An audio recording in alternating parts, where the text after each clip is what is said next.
them no for me yete. Ni when I never want cha sino go back cha yeah cha Omanye aba. Awo awo awo awo awo awo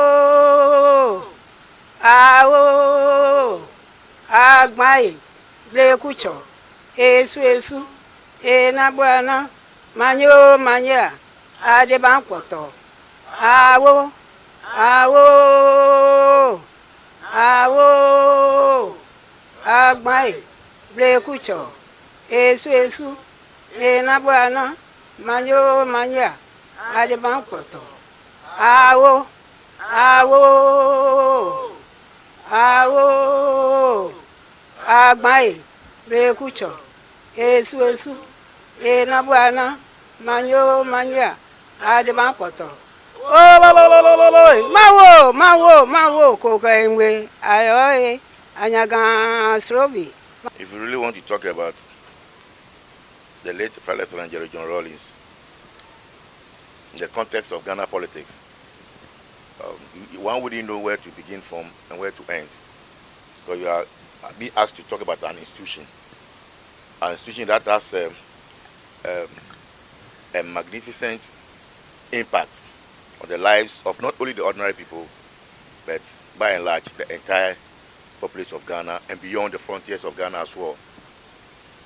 So it's an enigma, and it's I don't know. I'm having the difficulty of really telling the story about the relationship that we have with His Excellency the late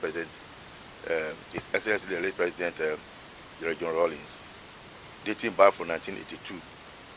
Even before 1982, we had a movement called the June 4 movement, of which I was the Deputy Secretary to the Nwa branch, and became at a point the sole representative of the branch at the National Consultative Meeting at Legon.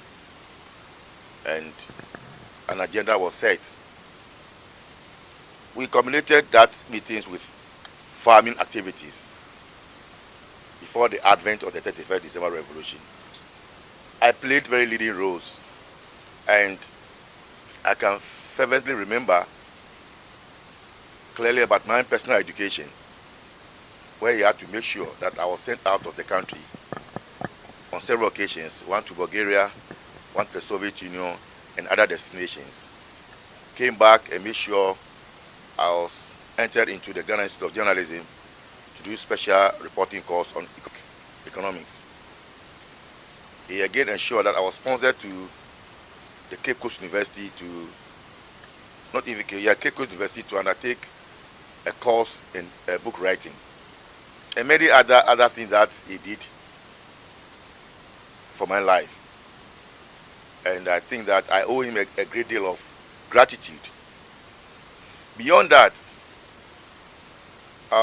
he did a lot for me by relating closely with me in various political platforms and other things that he sponsored, and even engineered my coming into being and to contest for the regional chairmanship position.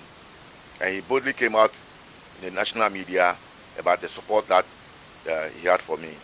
Unfortunately, our dream never materialized. God knows best. We planned having meetings, and since I assumed the reign after my coronation, we have collaborated at length on what we need to do for the Ghana state. At the point, his advice on how the Ghana state, in respect of the Ghana issue, should be handled. When my late overlord died, he personally paid a visit and was involved throughout till he was buried. So our relationship at personal level has been quite great. But I want to go beyond that to say that what is Jerry John Rawlings per Ghana's democratic culture as we see it today? Because people are labeling him as the architect of our modern democracy, and others are also disputing. They want to say that when we talk the modern aspect of our democracy, of which he was the father, no one should dispute that fact, because yes, Kwame Nkrumah inherited a democratic culture, but the constitutional instruments that were all passed were done by the elites, which differentiated largely from what John Rawlings brought to bear on our Ghanaian politics. In the construction of the 1992 Constitution, people like hairdressers, carpenters, teachers, who hitherto wouldn't have been thought of, because the perception of drafting a constitution was the preserve of the elites. But this around, he changed the concept and brought into being the ordinary people to be able to have their feelings expressed in a document form. So yes, we inherited from Kwame Nkrumah up to a certain point a certain democratic culture. But what was the substance of those democratic cultures that we inherited? We are saying that the one that Jerry Jones has brought into being, which has survived the test of time, was of a certain substance, and a functional one as such, where up to today you see the ordinary people really participating directly in the affairs of the state. So it should be credited for that. It should be credited for that, and we hold that view. We believe that at the point he never even allowed himself to be recognized or to be named after any institution, because he felt his being an individual is monumental, because it's left. So whatever has been etched on our minds is monumental about the man. His status will amount to nothing. But what value that he churned out, how does it affect and how does it impact on the society? Those of us who are his disciples will have to be able to spread, no matter where we find ourselves today. We should keep on, spreading that gospel, the values, in terms of what's the extent of accountability, the transparency that we're talking of, your relationship with the ordinary person. How do you look at yourself? The virtues that he espoused is what we are looking up to ensure that is monumentally remembered. Well, we can go to the extent of having an erection of a statue of a sort. So our people coming, the next generation coming, will have to learn through that. But then people wouldn't die at a go. This generation, some will remain and will be able to tell the story of this great man. Unfortunately, when one dies, it's always difficult for people to talk ill of him. And no wonder you even see most of his critics today praising the man. We don't fault them. And at that point, his own people were even castigating him for not openly, criticizing the present regime. But some of the same people were the people who were also casting insinuations. I think, why was he so quiet? I know at the point, he's not a statesman. Why is he talking the way he's talking? Kufuor is a statesman. He's on a quiet. He's advising here and there.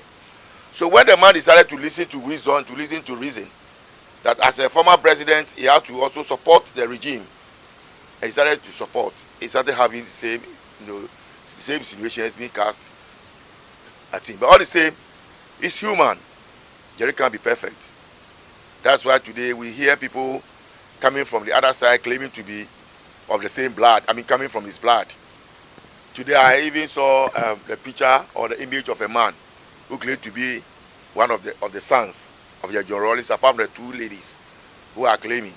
That explains that we have a certain culture, and that culture was respected. Whatever children you have must be known by all. So that today, the despise that is going on around the same people, the people that claim to be children of the man, they are being denigrated here and there. I don't think it is human.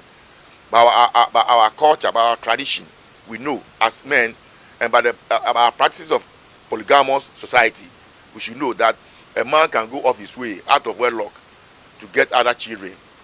So it speaks volumes of the fact that we are not perfect as human beings. We err at a point and we cheat at a point. But all the same, you have to balance the equation. 1 against 10, what is it? So I will give the man about 70 to 80% of his life on earth. And by virtue of that percentage given, as an institution, as I've already indicated, we'll continue to celebrate him. And we'll celebrate him and let our children and grandchildren and great-great-grandchildren know that this is the man who came to change the face of politics in Ghana, who came to ensure that the grassroots, the ordinary person, the carpenter, the teacher, the nurse, the laborer are respected within the context of our politics, that their views must always be respected. That's the man that we continue to remember. It's a man that will go down the grave, but some of us will look at him as a saint and worship him. I'm sorry, yeah, we worship him by virtue of expressing our views about him, spreading the gospel that he gave unto us. And I think that he and Kwame Nkrumah stands outstanding. And he, Kwame Nkrumah, Nelson Mandela, and others stand outstanding in the committee of the politics that we practice today. And Ghanaians will never forget about this noble man that was given to us by the living God. Anyway, when we begin to talk about the relationship that he had with Nungwa, then we begin to echo certain emotional feelings. But I think that once it is there, we must be able to say it, because at a point in time, a certain Cadre was expressing the view that Jerry was at a point where we are going to be used to eliminate, as it were, the former chief of Nungwa, New Odaiku. And just an unfortunate statement that came out of the mouth of that person. Though that person did not identify himself as the one saying something. We think that Nungwa at a point in time by history was an enslaved society. Nungwa at a point in time by his own history was enslaved by certain norms. I wouldn't want to be so specific in respect of that. But no one can run away from that factual statement that we were enslaved. There was a point that no one could even raise or even mention the name of the founder of Nungwa, Bokete Lawe. It was a crime to mention his, let alone to even put on a cloth that bears his name. So by our association with Jerry John Rawlings in the advent of the formation of the J4 movement, a lot was opened up to him. And he learned a lot about the deprivation, the inequality that existed at that point in time, and the need to see the best way out of salvaging the situation for the ordinary people of Nungwa, because the security were being used at that point in time against the very citizens that the leadership, the traditional leadership, were to protect. So our relationship with Jerry John Rawlings and Nungwa and that was so extreme, and one cannot use 1 minute or 2 or 4 or 10 minutes to explain. But it was the embodiment of the transformation of Nungwa, the total embodiment. When you want to look at Nungwa today, our freedom to have certain institutions which were not in place at the point in time, like we were having Teshi Nungwala as a we were having at a point we had to join hands with Teshi Lejukuku. But today, by virtue of that transformation, that insight that he had for the formulation and of the policies of the assembly concept, today we have our own municipal assembly. That was from him, and I also gave us the freedom to express ourselves. And today, we walk around with the mentioning of the name of the founder, Bokete Lawe, to the extent that we even started by my predecessor to now clothe ourselves with that name. And that's the freedom that we are enjoying today. It's out of Jerry John Rawlings. Out of Jerry Rawlings, a lot of things came up, and many things were opened up. A lot of the children were sent to Cuba to learn. Some of them came out as doctors. Some of them came out as so many fields that were given unto us. And we give so much thanks to the late Jerry John Rawlings. And Nungwa will be very fond and continue to remember him for certain things that ought not to be in the public domain that he did for Nungwa, and will remain so much. But then that expression should be mooted in certain form. Our relationship with the family, especially with the children. How do we move on? That is the only significant thing that we can use to go to cement the relationship that exists between Nungwa and the father. Once it's no more, that relationship must never be truncated. We must be able to move on as a unit with the family. And that one is we had a meeting about yesterday, and today too we have had another meeting on that. And I think that it will go a long way too. And again, coming to talk of history, Anglon and Nungwa, the founder, Togbe Charlie, Bokete Lawe, the same person who founded the Anglon state, was the same person who founded the Nungwa state. And so, by and large, it's a blood relationship. So if you look at a certain point, I was even giving him a placard and a certain plaque with the image of Bokete Lawe. just to even to let him know that it was the same person who metamorphosed into Togbe Charlie and ruled Anglo and founded Anglo State. The same person founded Enumwa State. So there's a blood relationship. So it's not by coincidence that Jerry was so much attached to Numwa. So that's the way it is. And maybe by virtue of his death, that will probably bring us closer to the people of Anglo.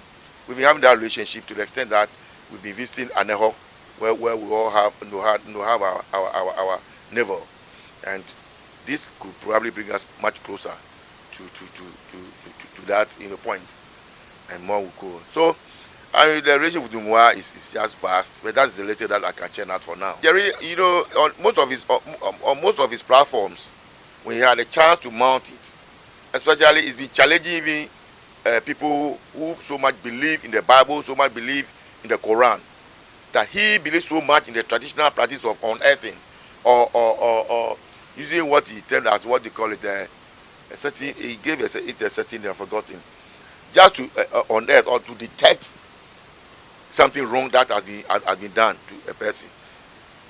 So he said that let us go to what do you call it, Logopo. Let us go to this shrine. Let's go to this shrine. It tells you of the belief that he had in the system. So he died as a traditional leader of the Anglo State. That's why the Anglo State is yearning to have him buried there, because it's one of their own. He's a traditional leader, and that's to tell you that he believes so much in our traditional practices. He never negated against those practices, but he proved to the fact that that's not alien to us. That is our religion, and everybody must be able to adhere to that. Oh, normally, Cadre's slogan has been in the songs, has been in the songs. Like you'll be hearing, Cadres may go, Cadres may come. Cadres may go, Cadres may come, but the revolution has come to stay. Revolution has a long way to go, but has come to stay. Yeah, it's gone. Doesn't mean the end of the revolt. The revolution is in the minds of people. We are agents of change. We continue to have that understanding through the system that we have churned out. That's through the National Democratic Congress. That is his baby, and that is the values that we want to churn out from there. So Cadres may go, Cadres may come. Aluta continua. The struggle continues. Thank you very much. Akabilo melome, ayilo melome, ayilo melome, oh. Akabilo melome, vina chona jole, vina chona jole, oh. Ofwable mante mi chavi, ayilo melome. Asen kwalomwe ni kwanyongwe na sa sen kwamumu. Asen kwalomo ni kwanyongwe na sa sen kwa. Sa sen kwa, oh. Olangalo miti solona miti solona langalo miti solona miti solona oh ekaboni boamie na kanon ye humi boamie oni abole adesan woya wo bokete oni abole adesan woya wo bokete oni abole adesan woya bo mawo oni abole bo takobi ngre yade oni abole adesan woya. Mena de mamu English blafo what dia sembia ba mumu. Ya de mamu blafo dia sembia ba. Ya de mamu English blafo dia sembia ba. Ya de mamu. Kakala ka kwashente baba. Kakala ka kwashente. Okwa ngono baba. Kakala ka kwashente. Mbe kwa bia ye. Jeje rolense kan be bo de che. Bekwa bia ijeje role sin bebo de che. Yakwa bia ikule. Bebo de che. Yakwa bia ikule. Bebo de che. Yakwa bia ye. Ye dem ro fo me ye.